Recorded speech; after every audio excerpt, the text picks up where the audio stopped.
السلام علیکم داملای عزیز، با این سوال من التماس جواب دهید. شخصی هست زنا میکند، باز میگوید که زنا راحت دنیا هست. در نمازهای جمعه در مسجد شما اشتراک میکند، ماشینش را پرده های سیاه کشیده در شهر میگردد.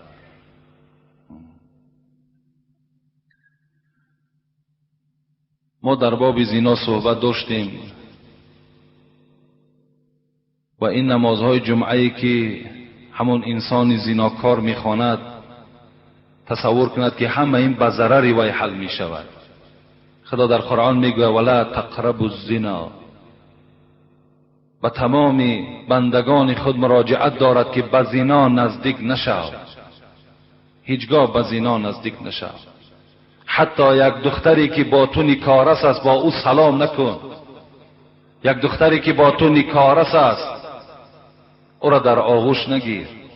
ولا تقربوا الزنا انه کان فاحشة و ساء سبیلا.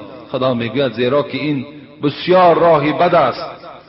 کسی که اگر راه زنا را برای خودش اختیار میکند، باز آمدن نماز میخواند، این نماز او از همان نمازهایی هست که وی از کارهای بد باز نداشت. پیغمبر گفت آن نمازی که صاحب خودش را از زنا و از عرق خوری و عرق نوشی و از عرق فروشی اگر من نکرد، این نماز نیست. گفتند نماز همون نمازی هست که صاحبش از کارهای بد باز می‌دارد.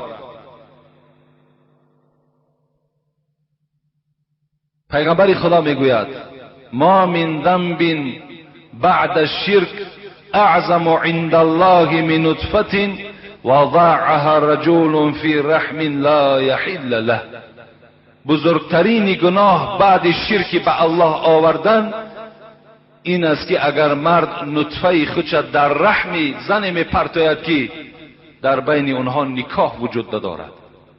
مقصد یعنی زنا هست. بعد شرک پیغمبر گفت بزرگترین گناه این چی است؟ این زنا کردن است. در کتاب می آید که پیغمبر خدا شب معراج میگوید من همراه حضرت جبرائیل بودم، در جای رسیدیم که یک تنور بود، یک تنور دیدم، صحو من حره، یک صدای داد می آمد از داخل این تنور. حضرت گفتم بالاش بسیار تنگ بود لیکن پایانش خیلی وسیع بود. وقتی که به من وی نمایان کردن نگاه کردم که همون جوانها و همون جوان پسرها و جوان دخترهایی که در دنیا با یکدیگر زنا کرده بودند در همین تنور عریان عذاب داده می شدند. اینا عذاب همون کسانی هستند که در دنیا زنا میکنند. وقتی با یک زن زنا میکنی تو در خاطرت بیار که اگر با خواهر تو کسی زنا کند، اگر با مادر و اپای تو کسی زنا میکند، وقتی دستی وای میقپی تصور کن که دستی خواهر تو را یک مرد دیگر مثل تو فاسق اگر قپیده باشد چقدر خطا حس میکنی؟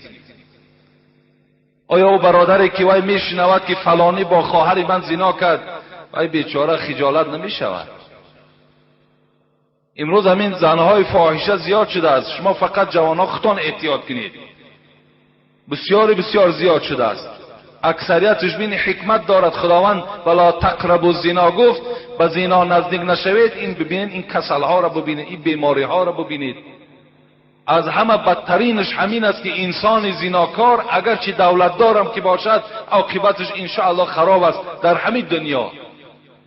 همین دنیا ضرر میبیند.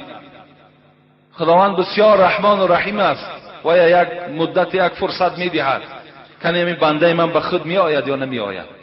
وقتی به خود نآمدی آهسته اول مال تا فرزندها تا بعدا در نفس خودت یگان زلال پیدا می شود.